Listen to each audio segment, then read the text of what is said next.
الحمدللہ رب العالمین والصلاۃ والسلام علی رسولہ الامین وعلی آلہ وصحبہ اجمعین الی یوم الدین۔ بابری مسجد کا مسئلہ ہندوستان کے کسی بھی شخص کے لیے غیر مانوس مسئلہ نہیں ہے، اور ہندوستانی مسلمان تو اس مسئلے سے پوری طرح اٹیچ رہے ہیں۔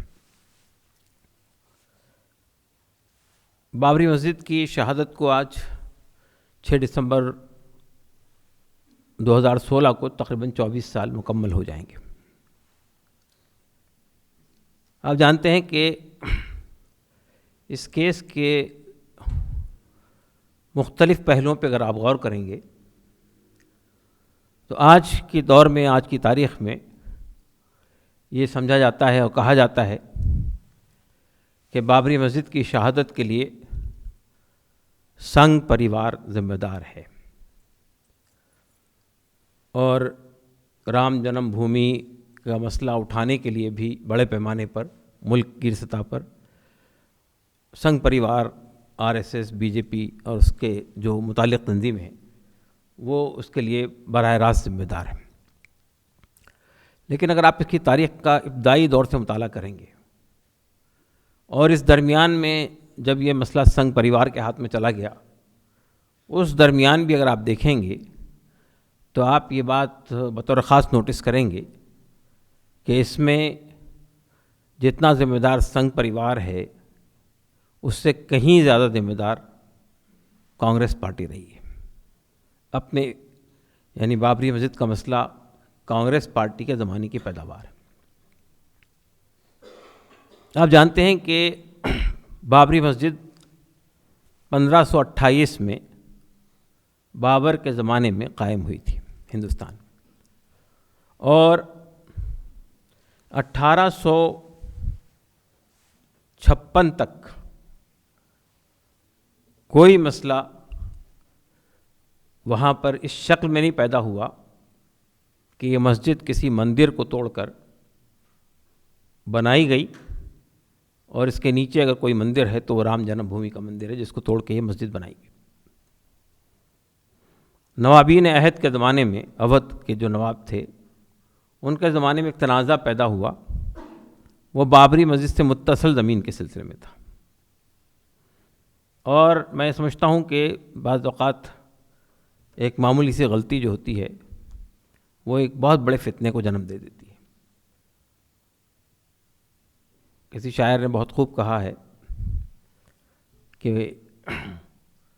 لمحوں نے خطا کی تھی، صدیوں نے سزا پائی۔ یہ جبر بھی دیکھا ہے تاریخ کی آنکھوں نے، لمحوں نے خطا کی تھی، صدیوں نے سزا پائی۔ اودھ نوابین عہد نے بابری مسجد سے متصل اس کے جنوب مشرق کے کنارے پر ایک زمین الاٹ کر دی اس تنازع کو ختم کرنے کے لیے، اور وہاں پہ ایک رام چبوترا بنا دیا گیا، اور وہاں رام للا کی مورتی نصب کر دی گئی۔ پہلا کیس اس سلسلے میں 1885 میں وہاں کے مندر کے جو پجاری تھے انہوں نے داخل کیا کہ یہاں پر بڑی تعداد میں زائرین آتے ہیں، اور بارش میں، گرمی میں، برسات میں ان کو پریشانی ہوتی ہے، چنانچہ یہاں پر ایک شیڈ ڈالنے کی اجازت دی جائے۔ اس پر فیصلہ دیتے ہوئے پنڈت ہری کرشن جو سب جج تھے اس عدالت کے، 24 دسمبر 1885 کو پہلا کیس انہوں نے فیصلہ دیا کہ چونکہ اس چبوترے سے بالکل متصل ایک مسجد ہے اور اس مسجد میں نماز ہوتی ہے،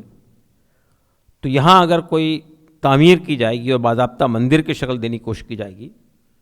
تو یہاں بھجن کیرتن ہوگا، گھنٹیاں بجے گی، اس سے مسجد کے نمازیوں کو ڈسٹربنس ہوگا، اس لیے انہوں نے اس درخواست کو مسترد کر دیا۔ آپ دیکھیے، یہ بابری مسجد جہاں قائم تھی اس جگہ پہ کوئی تنازع نہیں تھا، اس وقت تک کوئی کہیں بھی یہ بات نہیں تھی کہ یہاں پر کوئی مندر تھا جس کو توڑ کے مسجد بنائی گئی. مندر سے باہر ایک جگہ تھی بالکل متصل, اس زمین پر ایک شیڈ ڈالنے کا مطالبہ کیا گیا, اور شیڈ کو اس وقت کے سب جج ہری کرشن تھے جو خود برہمن تھے, انہوں نے اس کو ریجیکٹ کر دیا. اس کے بعد اس کو اگلی عدالت میں پیش کیا گیا. اگلی عدالت نے کا جج جو تھا وہ انگریز تھا.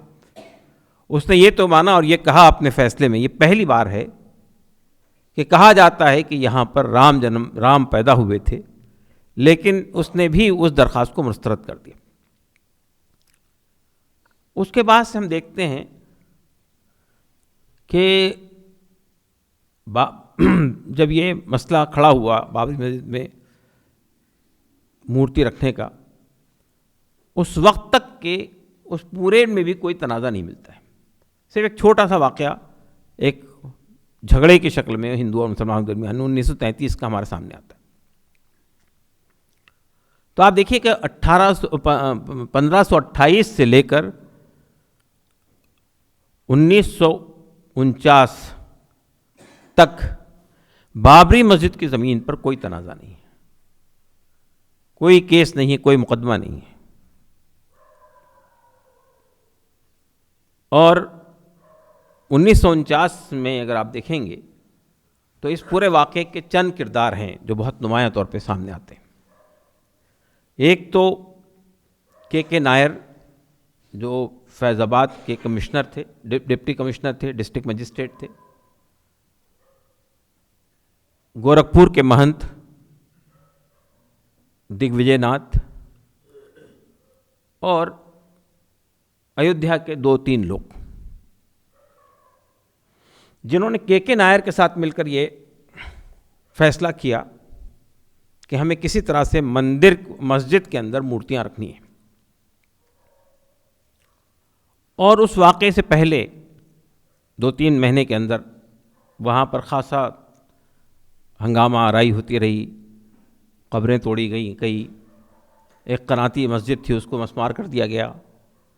قاضی قدوہ کی ایک مزار تھی اس کو مسمار کر دیا گیا.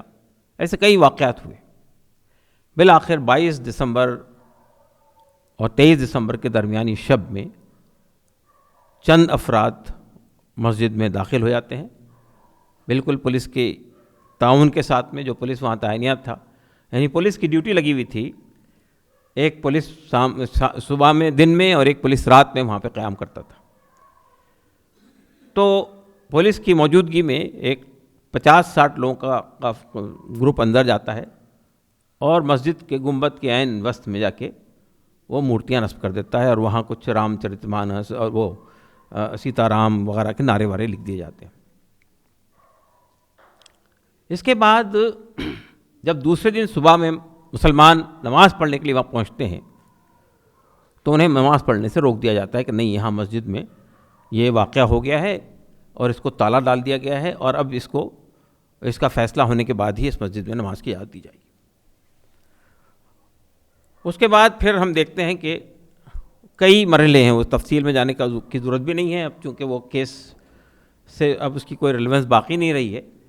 لیکن آپ دیکھیے کہ اس پورے واقعے کے اندر کہ فیض آباد کی عدالت کا جو رویہ رہا, ڈسٹرکٹ مجسٹریٹ کا جو رویہ رہا, ڈسٹرکٹ مجسٹریٹ کو جس طرح گونڈا سے ٹرانسفر کر کے لایا گیا یہاں پہ نائر کو, اور ان کی سرکردگی میں, ان کی سربراہی میں پوری اسکیم تیار کی گئی کہ کس طرح مندر کے اندر مورتیاں نصب کر دی جائیں گی اور مندر پہ قبضہ کر لیا جائے گا. اس درمیان میں یہ جو واقعہ ہوا, ظاہر بات ہے کہ اس کو عدالت میں چیلنج کیا گیا, اور عدالت نے فیض آباد کی جو لوور عدالت تھی اس نے یہ فیصلہ دیا کہ مندر میں چونکہ مورتیاں پرکٹ ہو گئی ہیں مسجد میں, اور یہاں پر ایک پجاری کو وہاں پہ پوجا کرنے کی اجازت دی جانی چاہیے, تو پوجا کرنے کی وہاں اجازت مل گئی. تو عملاً مسجد کو ایک مندر میں تبدیل کر دیا گیا, اور اس کے بعد یہ سلسلہ چلتا رہا. اس درمیان میں پنڈت جواہر لال نہرو جو ملک کے وزیر اعظم تھے, انہوں نے گووند ولبھ پنت جو یو پی کے وزیر وزیر اعظم کہا جاتا تھا اس زمانے میں، بعد میں وزیر اعلیٰ کا ہوا ہے، وہ وزیر اعظم تھے وہاں کے، ان کو خط لکھا کہ ایودھیا کے واقعات میرے علم میں آئے ہیں اور یہ کوئی مناسب بات نہیں ہے، آپ اس کے سلسلے میں جلدی قدم اٹھائیے اور مسجد کو واپس کریے مسلمانوں کو۔ لیکن گووند ولبھ پنت کی طرف سے یہ جواب دیا گیا۔ اس میں یعنی گووند ولبھ پنت، لال بہادر شاستری، یعنی یو پی کے چیف منسٹر، اس وقت کے وزیر اعظم اور اس وقت کے وزیر داخلہ لال بہادر شاستری، اور فیض آباد کے کمشنر ڈپٹی مجسٹریٹ، یہ سب ایک ہی اسکیم کو بروئے کار لا رہے تھے۔ تو ہم یہ دیکھتے ہیں کہ یہ نہیں ہوا کہ اس وقت نہ تو جن سنگھ تھی، نہ RSS اتنی مضبوط تھی کہ وہاں اس طرح کوئی واقعہ کرتی۔ اس پورے واقعے کے کھلاڑی جو تھے وہ اصل کانگریس کے لوگ تھے۔ تو مسجد میں مورتیاں رکھ دی گئی اور وہاں باضابطہ ایک پجاری کو اپائنٹ کر کے وہاں پوجا پاٹ کا سلسلہ شروع ہو گیا۔ پنڈت جواہر لال نہرو کے خط کے جواب میں گووند ولبھ پنت نے کے درمیان 2-3 بار ملاقات ہوئی، وہ سب چیزیں اب اس وقت میں ریکارڈ کے اندر موجود ہے۔ اور پنڈت جواہر لال نہرو بار بار یہی کہتے رہے کہ اس مسئلے کو حل کیا جائے، اور گووند ولبھ پنت یہ جواب دیتے رہے کہ اس کو حل کرنے کی ہم کوشش کر رہے ہیں، لیکن حل کوئی ایسا نہیں ہونا چاہیے، اب یہ چونکہ معاملہ الجھ گیا ہے اور مندر بن گیا ہے تو ہم ہندوؤں کو ناراض کر کے یا کوئی ہنگامہ آرائی کر کے نہیں کر سکتے مسئلے کو، دونوں کو بات کر کے دونوں سے گفتگو کرنے کے بعد کوئی حل نکالنے کی ہم کوشش کریں گے۔ پھر درمیان سردار ولبھ بھائی پٹیل نے بھی خط لکھا اور یہ کہا کہ بھئی اس مسئلے کو آپ قانون کی روشنی میں حل کرنے کی کوشش کی جائے۔ چنانچہ آپ جانتے ہیں کہ وہاں اس مسئلے کو عدالت میں پیش کر دیا گیا، عدالت نے وہاں پہ اسٹے لگا دیا اور یہ کہا کہ اب یہ مسئلے کا فیصلہ جب تک نہیں ہوتا اس وقت تک کہ مسجد میں نماز نہیں ہوگی۔ البتہ پوجا کا سلسلہ دوسرے فیصلے کے ذریعے سے وہاں شروع ہو گیا۔ 1949 سے لے کر یہ سلسلہ مختلف وہیں یہ لوکل مسئلے کے طور پر ہی رہا وہاں پر، یعنی فیض آباد کے اندر، ایودھیا کے اندر ہی محدود رہا۔ عامت المسلمین یا ہندوستان کے تمام لوگ اس سے بہت زیادہ واقف نہیں تھے اس واقعے سے۔ ہم یہ دیکھتے ہیں کہ 1961 میں یعنی بابری مسجد کے سلسلے میں سنی وقف بورڈ، یو پی سنی وقف بورڈ نے اپنے طرف سے اس میں فریق بن کے مقدمے میں یہ مطالبہ کیا کہ مسجد ہماری زمین ہے اور ان کو واپس کی جائے، ٹائٹل سوٹ کے طور پہ سوٹ درج ہوا۔ اس کے بعد ہم یہ دیکھتے ہیں کہ ایک طرف یہاں مسلمان شاہ بانو کی لڑائی شروع ہو گئی تھی 85 میں، اور راجیو گاندھی نے بہرحال مسلمانوں کی بات سنتے ہوئے ایک بل پارلیمنٹ سے منظور کیا، اور اس کے جواب میں ایک طرف مسلمانوں کو ایک بل کے ذریعے سے یہ کوشش کی کہ ہاں کہ اس بل کے اندر جو بھی باتیں ہیں وہ اس کو اگر آپ دیکھیں گے تو بظاہر وہ بل ہمارے حق میں نہیں گیا، وہ ہمارے خلاف ہی گیا، لیکن ہندوؤں کو خوش کرنے کے لیے 1 فروری 1986 کو ایک بظاہر ایک عدالت کے فیصلے کی روشنی میں، یعنی فیض آباد کی ہی ایک عدالت کے جج کے فیصلے کی روشنی میں بابری مسجد پہ جو تالا لگا ہوا تھا عام لوگوں کے لیے، وہ تالا کھول دیا گیا، اور اس تالا کھولنے کی روداد یا اس کی خبر پورے ملک میں دوردرشن کے ذریعے سے پورے ملک کو سنائی گئی کہ رام للہ آزاد ہو گئے، رام للہ جو قید تھے، اس میں بند تھے، ان کو آزاد کر دیا گیا۔ تو اب یعنی آپ دیکھ سکتے ہیں کہ 1986 تک 1 فروری 1986 تک کی یہ مسئلہ فیض آباد تک محدود تھا، لیکن 1 فروری 1986 کو پورے ملک کے اندر یہ مسئلہ کھڑا ہو گیا، اور بابری مسجد کے سلسلے میں مسلمانوں کے درمیان بابری مسجد ایکشن، پہلے بابری مسجد رابطہ کمیٹی بنی جو بعد میں بابری مسجد رابطہ کمیٹی اور ایکشن کمیٹی کے اندر تقسیم ہو گئی، اور یہ لڑائی چلتی رہی، اور عدالت کے اندر جو کارروائی چل رہی تھی وہ کئی مرحلوں سے گزری، اس میں کئی فیکٹرز ہیں، کئی لوگ ہیں، کئی اس میں شامل ہوتے چلے گئے، اور وہ چیز بڑھتے بالآخر 30 ستمبر 2010 کو فیصلہ ہوا جو ہمارے سامنے ہے۔ تو تقریباً بابری مسجد میں جب مورتیاں رکھی گئی تھی اس سے لے کر 30 ستمبر 2010 تک تقریباً 61 سال کے بعد اس پر فیصلہ ہوا، اور وہ فیصلہ جو ہوا آپ کے سامنے ہے کہ 3 حصوں میں اس کو تقسیم کر دیا گیا، اور کہا کہ 1/3 مسلمانوں کے لیے، 1/3 نرموئی اکھاڑا کے لیے، اور 1/3 گوپال وشارد کے 3 حصوں میں وہ تقسیم کر دیا گیا، یعنی 2 حصے ہندوؤں کے لیے اور 1 حصہ مسلمانوں کے لیے۔ البتہ وہ درمیانی جو حصہ جس میں بت رکھے ہوئے تھے، جو مورتی رکھی ہوئی تھی، وہ ہندوؤں کے حصے میں چلا گیا۔ اس پوری کارروائی کے اندر اب مقدمے کی بھی اگر آپ رودات دیکھیں گے تو وہ رودات بھی کافی دلچسپ ہے، اور اس درمیان جو کھدائیاں ہوئی ہیں وہاں پہ آرکیولوجیکل سروے آف انڈیا کے ذریعے سے، تو اس کو بھی اگر آپ دیکھیں گے، کوئی ایک بھی شہادت ایسی نہیں ہے جو یہ ثابت کرتی ہو کہ جو کہا گیا تھا کہ یہاں پہ اس رام مسجد کے نیچے ایک بہت وشال مندر تھا جو 85 کسوٹی پلرز پہ مبنی تھا اور وہ رام کا مندر تھا۔ تو اس سلسلے میں 1976-77 میں پہلی بار کھدائی ہوئی تھی آرکیولوجیکل سروے آف انڈیا کے ذریعے سے۔ اس کھدائی میں انہوں نے جب دیکھا کہ بھئی وہاں کوئی ایسی چیز شہادت نہیں مل رہی ہے جو رام کے دور کو تازہ کرتی ہو۔ اس وقت کھدائی کا مقصد یہ تھا کہ ہم ایودھیا کو ایک پرانا شہر کے طور پہ اس میں سے نکالیں گے اور اس کے آثار قدیمہ کی چیزیں نکال کے سامنے لائیں گے، تو جس طرح مصر کے اہرام کو دیکھنے کے لیے لوگ جاتے ہیں، دنیا کے لوگ یہاں دیکھنے کے لیے آئیں گے، لیکن اس میں وہ کامیابی نہیں ہوئی اور اس پروجیکٹ کو ختم کر دیا گیا۔ اس کے بعد 1980 اور 85 کے درمیان پھر دوبارہ کھدائی ہوئی، اور بابری مسجد سے متصل علاقے کو چھوڑ کر دوسرے علاقے کے اطراف میں کھدائی ہوئی، اور اس کھدائی سے بھی یہ ثابت نہیں ہوا کہ رام کا جو دور تھا اس دور کے کوئی آثار وہاں نظر نہیں آئے، اور اس سے یہ ثابت ہوا کہ جو قدیم شہر تھا وہ شہر اجڑ گیا، اور پھر دوبارہ 11ویں صدی عیسوی میں 12ویں صدی عیسوی میں ایودھیا دوبارہ آباد ہوا۔ اس پورے عرصے میں، یعنی یہ جو جس درمیان میں وہ ایودھیا اجڑ گیا تھا، اس سے لے کر 11ویں صدی عیسوی تک کافی لمبا عرصہ ہے وہاں کوئی آبادی نہیں۔ تو اس کے بعد مسلمانوں نے بڑے پیمانے پر وہاں پہ آباد ہوئے، اور غیر مسلم بھی آباد ہوئے۔ تو آپ دیکھیے ایودھیا کے اندر آپ جا کر دیکھیں گے تو آپ کو لگتا ہے کہ مسلمانوں کے لحاظ سے بھی یہ شہر کافی قدیم ہے اور کافی اس کے اندر تاریخی مقامات ہیں۔ بابری مسجد جب شہید ہوئی تو اس وقت تقریباً 26 مساجد کو نقصان پہنچایا گیا ایودھیا کے اندر، اس سے اندازہ لگا سکتے ہیں، اور کئی قبرستان ہیں، اور کئی قبرستانوں کو نقصان پہنچایا گیا تھا۔ تو اس سے معلوم ہوتا ہے کہ ایودھیا جو تھا وہ مسلمانوں کے لیے بھی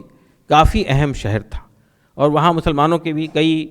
بزرگوں کی قبریں ہیں، اور کئی مساجد ہیں، بڑی اہم مساجد بابری مسجد کے علاوہ بھی، جو 6 دسمبر 92 کو جب بابری مسجد شہید کی گئی تو اطراف کی جتنی مسجدیں تھیں ان کو بھی خاصا نقصان پہنچایا گیا۔ تو یہ پوری صورتحال کو اگر آپ دیکھیں گے تو یہ جو الزام لگایا جاتا رہا، اچھا پھر اس کے بعد ایک یہ جو 1980 کے بعد پھر بابری مسجد کا جب مقدمہ شروع ہوا تو 2002 میں پھر ایک درخواست کے بنیاد پر کہ حالانکہ بابری مسجد کا مسئلہ جو تھا وہ ٹائٹل سوٹ تھا، ٹائٹل سوٹ میں یہ دیکھا جاتا ہے کہ جب کوئی مسئلہ کھڑا ہوا اس وقت کس کا قبضہ تھا، لینڈ ریکارڈ کیا کہتے ہیں، ریونیو ریکارڈ کیا کہتے ہیں، کس کے حق میں جاتے ہیں، یہ سب چیزیں مسلمانوں کے حق میں تھی۔ تو ٹائٹل سوٹ میں اس کے علاوہ تاریخ میں کس وقت کیا ہوا تھا، 1500 سال پہلے، یعنی 500 سال پہلے اور 400 سال پہلے کسی مندر کو توڑ کے مسجد بنائی گئی تھی، یہ ٹائٹل سوٹ کا موضوع نہیں ہے۔ چنانچہ یہاں جو کھدائی کے لیے دوبارہ کوشش ہو رہی تھی اس وقت سب فریقین نے اس کی مخالفت کی تھی سوائے ہندو فریق کے، کہ اس میں یہاں کوئی کھدائی کی ضرورت نہیں ہے، اس لیے کہ اصل ایشو ٹائٹل کا ہے، اور ٹائٹل کو اس سے کوئی مطلب نہیں ہے کہ وہاں 400 ساڑھے 400 سال پہلے اور 500 سال پہلے کوئی مندر تھا جس کو توڑ کے مسجد بنائی گئی تھی، اس سے کوئی مطلب اس پٹیشن کا نہیں ہے۔ لیکن عدالت نے یہ کہہ کر، چونکہ ایک تنقیح وہ جو تنقیحات بنائی جاتی ہے اس میں ایک تنقیح اس پہلو سے بھی ہے کہ بابری مسجد سے پہلے وہاں کوئی مندر تھا، اس لیے اس تنقیح کو دیکھنے کے لیے چاہے ٹائٹل سوٹ سے اس کا متعلق نہ ہو لیکن اس کو دیکھنے کے لیے ہم اس کی کھدائی کروائیں گے۔ چنانچہ دوبارہ کھدائی ہوئی، اور بابری مسجد سے متصل علاقے کے اطراف میں، بابری مسجد ظاہر ہے کہ شہید ہو چکی تھی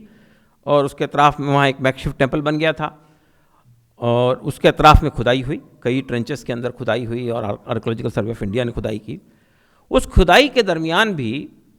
جو کھدائی ہوئی ہے اس میں جو چیزیں ملی ہیں، اگر اس رپورٹ کی بنیاد پر بھی فیصلہ کیا جاتا، حالانکہ وہ رپورٹ پھر ڈسٹ بن اس میں ڈال کر اس پر کوئی کارروائی نہیں کی گئی۔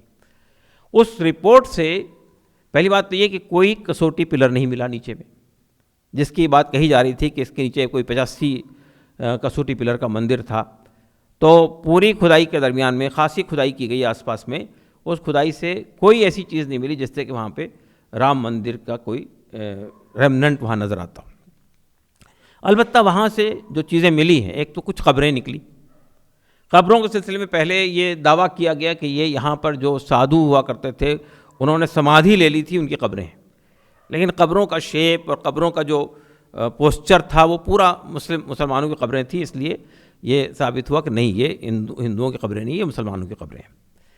دوسری بات یہ کہ بڑی تعداد میں جانوروں کی ہڈیاں نکلی, جس سے یہ ثابت ہوا کہ یہاں جو آبادی رہتی تھی وہ گوشت خور تھی,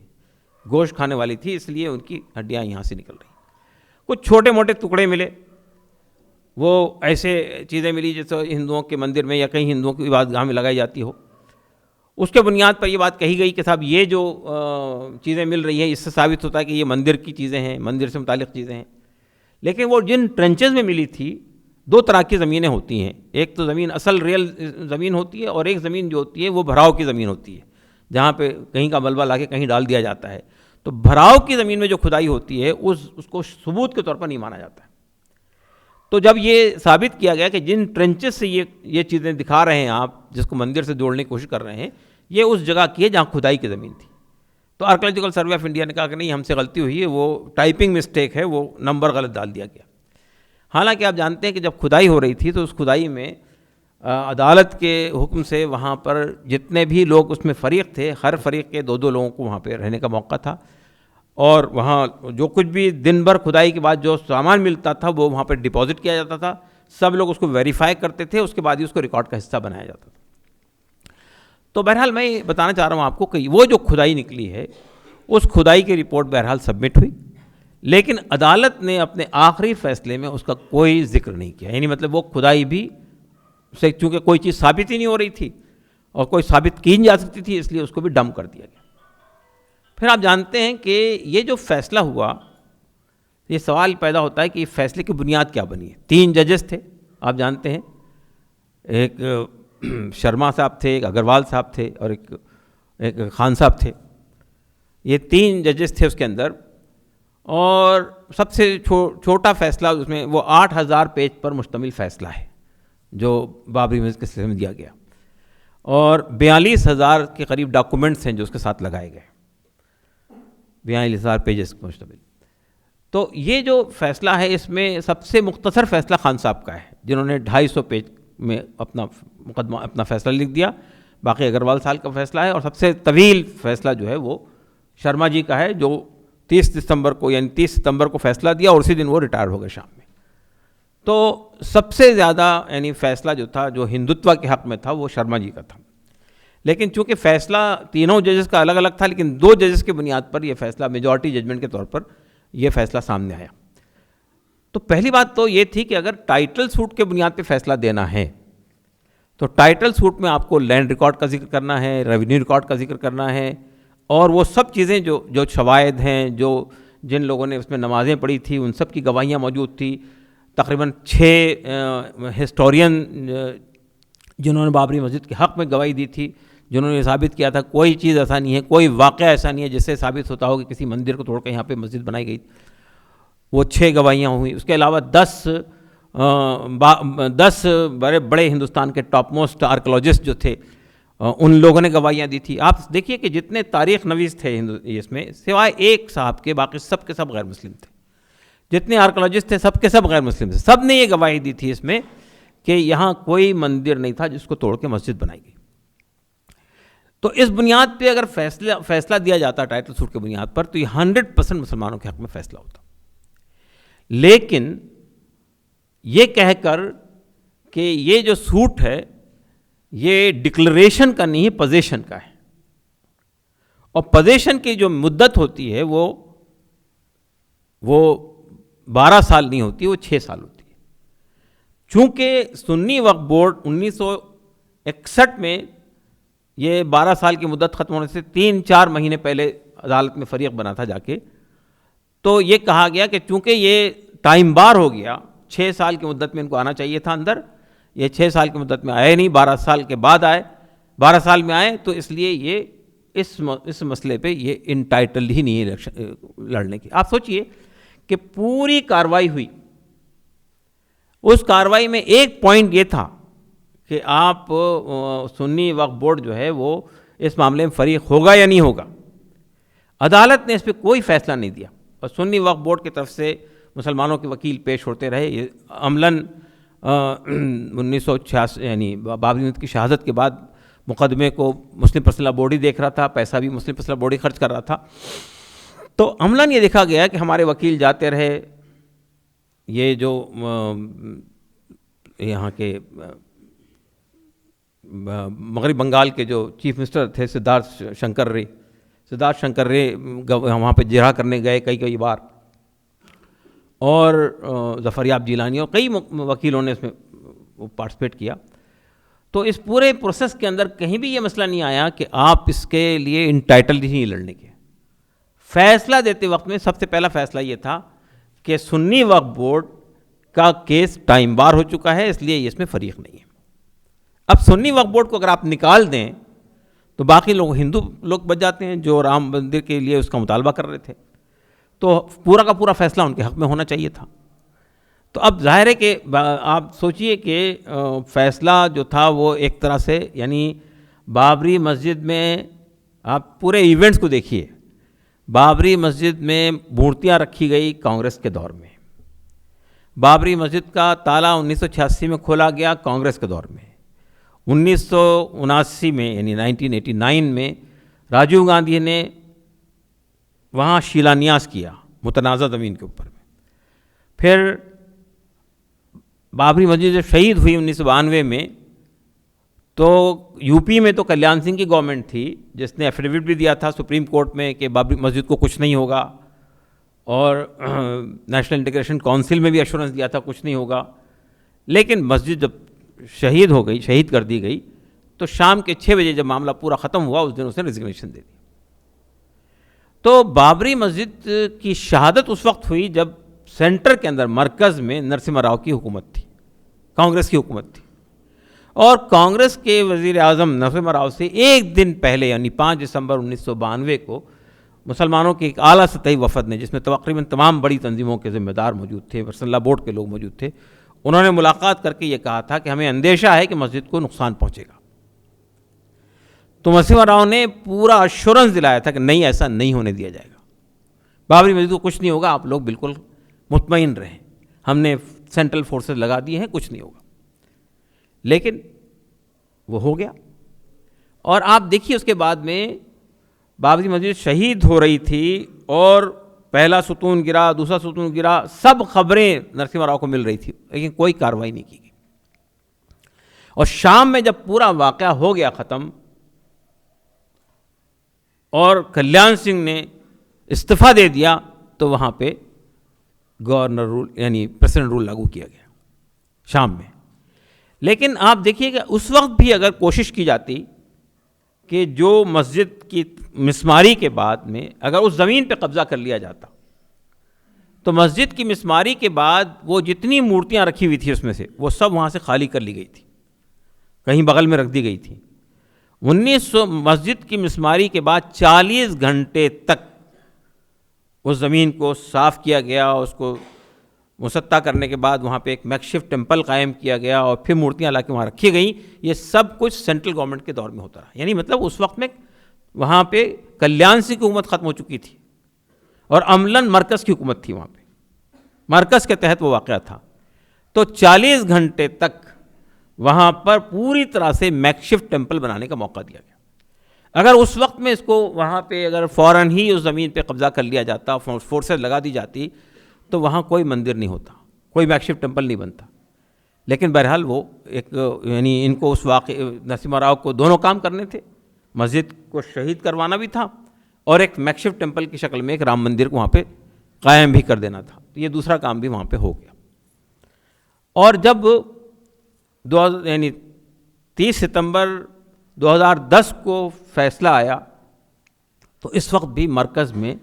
کانگریس کی سرکار تھی, اور یہ کہا جاتا ہے کہ کانگریس کی سرکار کے ایما پر ہی یہ فیصلہ ہوا, اس لیے کہ اگر کوئی ایسا فیصلہ ہو جاتا جو پوری طرح ہندوؤں کے حق میں جاتا اور مسلمانوں کو اس سے ختم کر دیا جاتا، تو یہ بات کہی جاتی ہے کہ صاحب یہ فیصلہ یک طرفہ ہے اور یہ جان بوجھ کر اس طرح کا فیصلہ دیا گیا۔ تو اب عدالت کے سامنے یہ سوال تھا کہ فیصلے کی بنیاد کیا ہوگی، یعنی اگر ہم ہندوؤں کو تو ہم دے ہی رہے ہیں، لیکن مسلمانوں کو کس طرح سے اس جگہ پہ ہم حقدار قائم مانیں گے۔ تو چنانچہ اس کے لیے جو اس سے پہلے مضبوط شہادت تھی سب کو ریجیکٹ کر دیا گیا، اور یہ کہا گیا کہ جرمن ٹریولرز کی جو کہانیاں ہیں ان کی جو انہوں نے لکھی ہے اپنے سفر نامے، ان سفر ناموں سے یہ ثابت ہوتا ہے کہ یہ جگہ مسلمان اور ہندو مشترکہ طور پہ اپنی عبادت کے لیے استعمال کرتے تھے۔ چنانچہ اس پر تینوں کا حصہ بنتا ہے، یعنی جو تین فریق تھے اس کے، ان تینوں کا حصہ بنتا ہے۔ چنانچہ تینوں فریقوں کے حق میں یہ زمین ایک تہائی ان تینوں کے حق میں دے دی جائے۔ تو چنانچہ مسلمانوں کو ایک تہائی حصہ ایک سائڈ کا، درمیان کا حصہ ہندوؤں کو جہاں مورتیاں رکھی ہوئی تھی، اور ایک اور دوسرا حصہ جو ہے نرموئی اکھاڑے کو، جو چبوترے پر جو مندر تھا جس پہ نرموئی اکھاڑے قبضہ تھا، اس کے حق میں وہ چیز دے دی گئی۔ تو اس طرح یہ 2010 کا یہ فیصلہ تھا جو آج سپریم کورٹ میں چیلنج کیا ہوا ہے، اور سپریم کورٹ میں اس وقت میں یعنی 2010 سے یہ 2016 ہے، اور اس درمیان میں 4 سال کے بعد، یعنی 4.5 سال کے بعد تو اس کے جو ریکارڈ الہ آباد ہائی کورٹ کی لکھنؤ بینچ میں تھے وہ وہاں سے منتقل ہو کر آفیشیلی آئے ہیں سپریم کورٹ میں۔ اب سپریم کورٹ میں اب تک جو کارروائی ہوئی ہے، اس مقدمے میں مسلمانوں نے 6 مقدمے قائم کیے، 4 مقدمات ہندوؤں کے ہیں، تو اس طرح 10 مقدمے ہیں۔ 6 مقدمات مسلمانوں نے جو قائم کیے ہیں اس میں سے 5 مقدمات کی پیروی آل انڈیا مسلم پرسنل لا بورڈ کر رہا ہے، اور 1 مقدمہ جو ہے جمعیت علماء ہند ارشد مندی گروپ یہ دیکھ رہا ہے۔ یہ 6 مقدمات اس لیے قائم کیے گئے اور کہ ہم 6 بڑے وکیل کھڑے کر سکیں اس میں، اور ہر پہلو کا پہ ہم اپنی یعنی سیر حاصل گفتگو کر سکیں۔ لیکن ظاہر ہے کہ یہ مقدمہ جس رفتار سے چل رہا ہے، تو جس طرح الہ آباد ہائی کورٹ کی لکھنؤ بینچ نے تقریباً 60-61 سال لیے تھے فیصلہ کرنے میں، یہ لگتا ہے کہ اتنا ہی وقت تقریباً سپریم کورٹ میں بھی لگے گا، یا اس سے تھوڑا سا کم لگے گا اگر سپریم کورٹ واقعی اگر اس کا فیصلہ کرنا چاہے تو سپریم کورٹ میں اب تک جو کارروائی ہوئی ہے، سپریم کورٹ میں پہلی بات تو یہ کہ وہ یعنی وہاں سے منتقل ہونے کے بعد 2015 میں یہ کہا گیا کہ آپ چاہیں تو یہاں سے سی ڈی لے سکتے ہیں، تو جتنے فریق تھے اس کے اندر ان سب کو آفیشلی اس کی سی ڈی ملی ہے اصل مقدمے کی۔ اب اس مقدمے میں ایک تو میں نے بتایا آپ کو کہ 8000 پیجز کا تو فیصلہ ہے لکھنؤ بینچ کا، اور 8000 پیج کے فیصلے کے علاوہ 42000 پیجز کے ڈاکومنٹس ہیں اس کے ساتھ میں۔ ان ڈاکومنٹس کے اندر جو فیصلے سے متصادمی نتھی کیے ہوئے ہیں ان میں 4 زبانوں میں چیزیں ہیں، یعنی انگریزی کے علاوہ ہندی، سنسکرت، گرمکھی، عربی اور اردو، یعنی 5 زبانوں میں چیزیں۔ اور سپریم کورٹ نے یہ کہا کہ وہ اس مقدمے کی کارروائی انگریزی ہی میں ہی سنے گا، چنانچہ یہ فیصلہ ہوا کہ اس کا ترجمہ ہوگا پہلے یہ ان ڈاکومنٹس کا، اور ترجمہ ہونے کے بعد جب ترجمہ مکمل ہو جائے گا اور سب اس پہ مطمئن ہو جائیں گے تو اس کے بعد ہی کارروائی کا آغاز ہوگا۔ تو ابھی تک اس مقدمے میں کوئی کارروائی نہیں ہوئی، بس یہی کارروائیاں ہوتی رہی ہیں جو آپ دیکھ رہے ہیں، جو میں نے ابھی آپ کو سنائی۔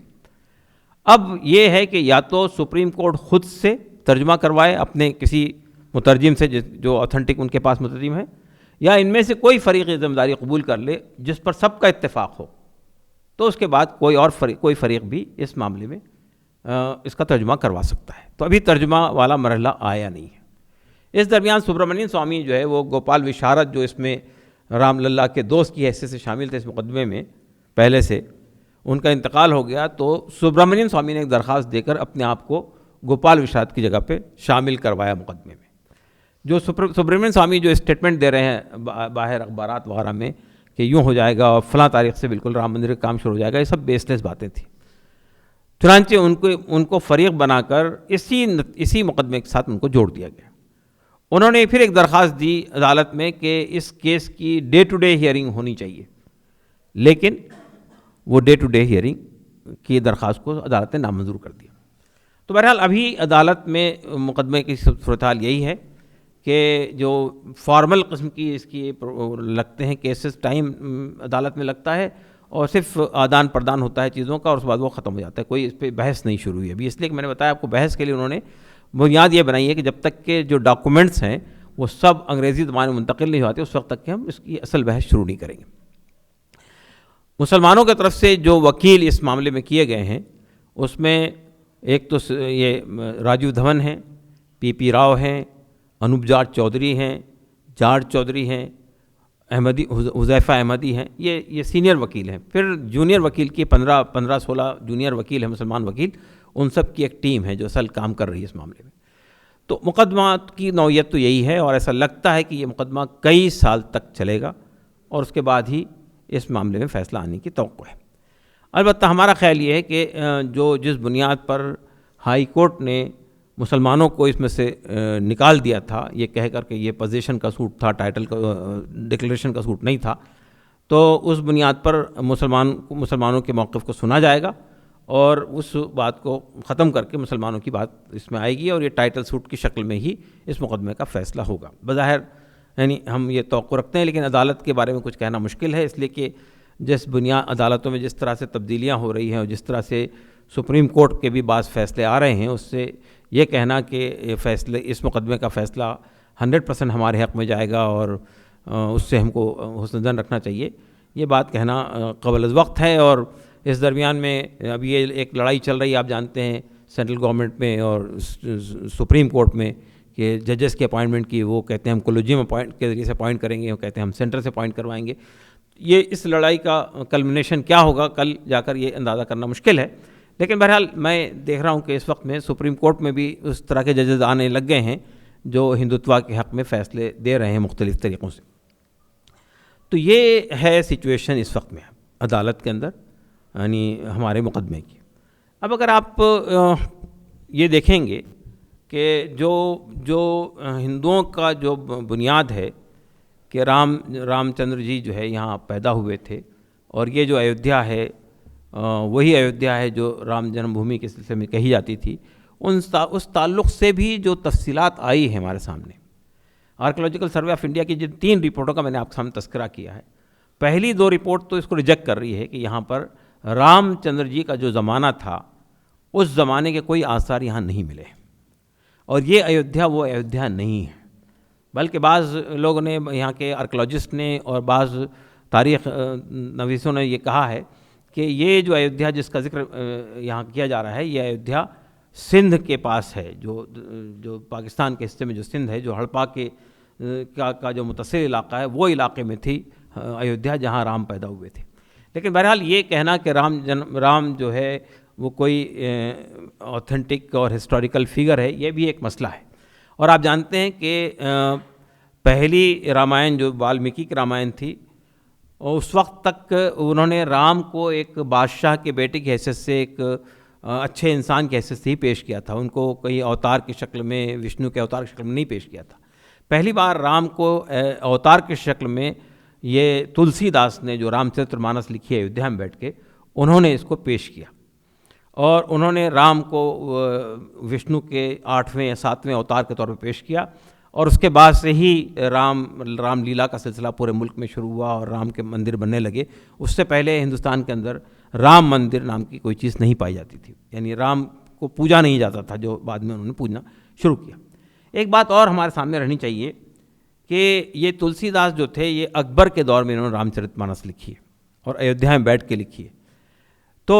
یہ جو بابری مسجد بنی تھی یہ بابر کے زمانے میں بنی تھی 1528 میں، اور رام چرت مانس لکھ رہے ہیں تلسی داس ایودھیا میں بیٹھ کے لکھ رہے ہیں. انہوں نے کہیں بھی اس کا ذکر نہیں کیا کہ میرے رام کی جنم بھومی پر ایک مندر تھا جس کو توڑ کے یہاں مسجد بنا دی گئی، اس کا کوئی ذکر ان کی رامائن میں نہیں ملتا ہے. تو تاریخ کا کوئی یعنی تاریخ کے اعتبار سے اگر آپ دیکھنا چاہیں تو آرکیولوجیکل سروے آف انڈیا کی رپورٹس کے اعتبار سے اگر آپ دیکھنا چاہیں تو کسی بھی اعتبار سے یہ ثابت نہیں ہوتا ہے کہ وہاں کوئی مندر تھا جس کو توڑ کے مسجد بنائی گئی. اور آرکیولوجیکل سروے آف انڈیا کی جو میں نے آخری رپورٹ آپ کو پیش کی ہے جو 2002 سے 2003 کے درمیان جو وہاں کام ہوا تھا, اس رپورٹ میں تو کئی ایسی چیزیں تھیں کہ جس سے یہ ثابت ہوتا ہے کہ یہاں مسلمان آباد تھے, مسلمانوں کی کئی قبریں وہاں سے نکلی ہیں, ہڈیاں نکلی ہیں, اور بھی کئی چیزیں نکلی ہیں جس سے یہ ثابت ہوتا ہے کہ یہ مسلمانوں کے دور مسلمان اچھی خاصی آدمی یہاں رہتے تھے. پھر بابری مسجد سے نیچے ایک دیوار ملتی ہے, اور اس دیوار میں جو چیزیں استعمال کی گئیں, جو گارا اور جو مٹی اور جو اینٹیں, وہ مغلیہ دور سے پہلے یہاں پہ لال مٹی کا دور شروع نہیں ہوا تھا. مغلیہ دور میں ہی لال مٹی کو گارے کے طور پہ استعمال کیا جانے لگا. تو یہ تمام تاریخی شواہد یہ بتاتے ہیں کہ یہاں بابری مسجد سے پہلے وہاں کوئی مندر نہیں تھا جس کو توڑ کے مسجد بنائی گئی ہو, بلکہ بابری مسجد سے نیچے بھی جو دیوار ملی اس کے بارے میں بھی بعض لوگوں کا یہ خیال ہے, بعض مورخین کا یہ خیال ہے کہ وہاں پہلے کوئی عیدگاہ تھی نیچے میں جس کی بنیاد پر پھر مسجد اس پر تعمیر کی گئی. تو یہ بہت ساری باتیں ہیں جو بابری مسجد کے تعلق سے عدالت میں بھی کہی گئی کہ اس میں کوئی مینار نہیں ہے, اس لیے یہ مسجد نہیں ہو سکتی. یہاں پانی کا کوئی حوض نہیں ہے جس کی بنیاد پہ کہا جاتا ہے کہ کوئی مسجد نہیں ہو سکتی یہاں. تو یہ سب باتیں بے بنیاد ہے, اس لیے کہ مسجد جو تھی وہ اس میں کوئی مینار کا ہونا ضروری نہیں ہے. بغیر مینار کے مسجد ہوتی ہے اور پانی کا حوض نہ ہونا بھی یہ ثابت نہیں کرتا کہ وہ مسجد نہیں تھی. مسجد میں باضابطہ نماز ہوتی رہی ہے 1528 سے لے کر 1949 تک. اس کے تاریخی شواہد ہیں, لوگوں نے یہاں اس میں گواہیاں دی ہیں عدالت میں جا کر. تو ہر اعتبار سے یہ مسئلہ مسلمانوں کا مسئلہ تھا, یعنی بابری مسجد مسلمانوں کا فیصلہ مسلمانوں کے حق میں ہونا چاہیے تھا. لیکن بہرحال جو فیصلہ وہ آپ کے سامنے ہے. اب عدالت میں جو مقدمہ ہے اس کا کیا رخ ہوگا اور کیا فیصلہ ہوگا تو یہ تو آنے والا وقت بتائے گا. لیکن بہرحال ہمیں امید رکھنی چاہیے کہ ہمارا کیس بہت مضبوط ہے اور اس کے پیچھے اس کے ساتھ میں اچھے خاصا ہوم ورک ہے, پوری طاقت اور قوت کے ساتھ مقدمہ لڑا جا رہا ہے. اور مسلمانوں نے اس معاملے میں بھی کوئی کمی نہیں کی کہ ہم بڑے سے اچھے وکیل کو کھڑا کریں گے. پی پی راؤ ایک بار اپیئرنس کے لیے 6 لاکھ روپے لیں گے. اس سے آپ اندازہ لگا سکتے ہیں کہ ہم 6 بڑے وکیل اس میں کھڑے کریں گے تو کتنا خرچ ہوگا. ہمارا اندازہ اس وقت میں جب ہم نے مقدمہ فائل کیا تھا اس وقت یہ تھا کہ جب تک مقدمہ چلے گا تقریباً 20 سے 25 کروڑ روپے اس پہ خرچ ہونے کا اندازہ ہے. تو یہ ہے وہ صورتحال. بس ہم اللہ تعالیٰ سے دعا کریں کہ یہ فیصلہ مسلمانوں کے حق میں ہو اور یہ عدالت جو ہے جو ثبوت ہیں اس کے سامنے اس کی بنیاد پر اس مقدمے کا فیصلہ کرے. اور یہ چیپٹر جو اتنا تکلیف دہ چیپٹر ہے جس میں کافی بڑے پیمانے پر مسلمان شہید ہوئے, کہ جانیں گئی, مالی جانی نقصان ہوا, اور اس میں جو کچھ ہوا آپ جانتے ہیں کہ 1991 میں اڈوانی نے رتھ نکالا تھا وہاں سے لے کر ایودھیا تک کے لیے, تو اس میں بھی کافی بڑے پیمانے پر فسادات ہوئے تھے. اس درمیان میں آپ جانتے ہیں کہ ایک کمیشن بھی قائم کیا گیا تھا اور اس کمیشن نے 17 سال بعد رپورٹ سبمٹ کی تھی. اس رپورٹ میں بھی انہوں نے یہ فیصلہ دیا تھا کہ صاحب یہ بابری مسجد کے سلسلے میں کہ اس میں انہوں نے ذمہ دار قرار دیا تھا RSS کو اور BJP کو, اور لیکن وہ اس رپورٹ کا بھی کوئی حال حاصل نہیں ہوا. مطلب یہ کہ وہ 17 سال تک کے کروڑوں روپیہ خرچ کرنے کے بعد اس رپورٹ کا کوئی استعمال کہیں بھی ہوا نہیں ہے. اب اس سلسلے میں آپ جانتے ہیں کہ بابری مسجد کے انہدام کے لیے لوگ ذمہ دار تھے, یعنی 1992 میں جو لوگ شہید کرنے کے لیے ذمہ دار تھے ان کے خلاف 2 مقدمات فائل ہوئے ہیں. 197 FIR 197-92 اور FIR 198-92 2 مقدمات قائم ہوئے, جن کا جو مقدمہ عدالت میں چل رہا تھا اس کو 2001 میں جسٹس بھلا نے جو الہ آباد ہائی کورٹ کے جج تھے انہوں نے 2 حصوں میں تقسیم کر دیا, اور 8 لوگوں کو جو اصل مجرم تھے, مطلب جس میں اڈوانی اور یہ سب لوگ ہیں, اشوک سنگھل اور اما بھارتی وغیرہ وغیرہ, ان سب کے مقدمے کو رائبلری مجسٹریٹ کورٹ میں ٹرانسفر کر دیا. یہ CBI کی اسپیشل بینچ کے تحت یہ مقدمہ چل رہا تھا, اس کو ٹرانسفر کر دیا, اور باقی جو لوگ تھے ان میں سے 21 لوگوں کو اس میں سے خارج کر دیا. باقی لوگوں کے خلاف CBI کی لکھنؤ بینچ میں مقدمہ چل رہا ہے اور مجسٹریٹ کورٹ میں یہ 8 لوگوں کے خلاف مقدمہ چل رہا ہے. آپ جانتے ہیں کہ مجسٹریٹ کورٹ کا فیصلہ اگر ہو جائے گا ان کے خلاف میں، سپوز یہ مان لیا جائے کہ مجسٹریٹ کورٹ ان کو مجرم قرار دیتا ہے، اب تو یعنی 1992 سے اب تک 24 سال تو وہاں بھی ہو گئے ہیں، اور ابھی تک کے صرف گواہیاں ہی چل رہی ہیں. وہاں جو مقدمہ چل رہا ہے رائے بریلی میں، اس میں اب تک صرف 51 گواہ پیش کیے گئے، اور ابھی کچھ گواہ اور ہیں. اور CBI چونکہ مقدمہ لڑ رہی ہے، CBI کانگریس کے زمانے میں بھی اس معاملے میں بہت زیادہ انتھوزیاسٹک نہیں تھی، اور اب تو BJP کا زمانہ ہے، اس لیے اس کا جو رویہ ہے وہ آپ کے سامنے ہے. اور پھر یہ جو 21 لوگوں کو جو الہ آباد ہائی کورٹ نے اس میں سے خارج کر دیا تھا، تو اس کے خلاف یعنی 2010 کو فیصلہ ہوا، 2001 سے لے کر 2010 کو فیصلہ ہوا. اس کے خلاف CBI گئی تھی تو 2010 کو انہوں نے فیصلہ دے دیا اور CBI کو خارج کر دیا. CBI نے فروری 2011 میں سپریم کورٹ میں مقدمہ قائم کیا، اور اب تک اس مقدمے میں لہت و لال سے ہی کام لے رہی ہے CBI، اس میں کوئی پیش رفت نہیں ہوئی ہے. تو یہ جو بابری مسجد سے متعلق جو لوگ ذمہ دار تھے، وہ ان کی زندگی میں تو ایسا لگتا نہیں ہے کہ انہدام سے متعلق جو مقدمہ رائے بریلی کورٹ میں چل رہا ہے اس کا کوئی فیصلہ آ پائے گا. بہرحال یہ صورتحال ہے جو بابری مسجد سے متعلق معاملات کی ہے. اس سلسلے میں ایک بات اور یاد رکھنی چاہیے کہ جب بابری مسجد شہید ہو گئی تھی تو جنوری 1993 میں نرسم راؤ کی گورنمنٹ نے 67 ایکڑ زمین جو بابری مسجد اس سے متصل زمین تھی، اس زمین کو ایکوائر کر لیا تھا، اور یہ کہہ کر ایکوائر کیا تھا کہ یہاں پر ہم ایک مسجد بنائیں گے، ایک مندر بنائیں گے، اور رام للا کے سلسلے میں ایک لائبریری بنائیں گے وغیرہ وغیرہ. تو اس مقدمے کو اسماعیل فاروقی صاحب نے اس کو سپریم کورٹ میں چیلنج کیا تھا، اس فیصلے کو، اس ایکوزیشن ایکٹ کو چیلنج کیا تھا. اور سپریم کورٹ نے کی 5 ممبر بینچ تھی، 3 ممبرز کا ایک الگ فیصلہ تھا، 2 ممبر کا الگ فیصلہ تھا. تو بہرحال جسٹس وینکٹاچلائیا کی جو فیصلہ تھا، اس فیصلے میں انہوں نے یہ تو ایکوزیشن کو تو انہوں نے ویلڈ قرار دیا کہ ایکوزیشن صحیح ہے.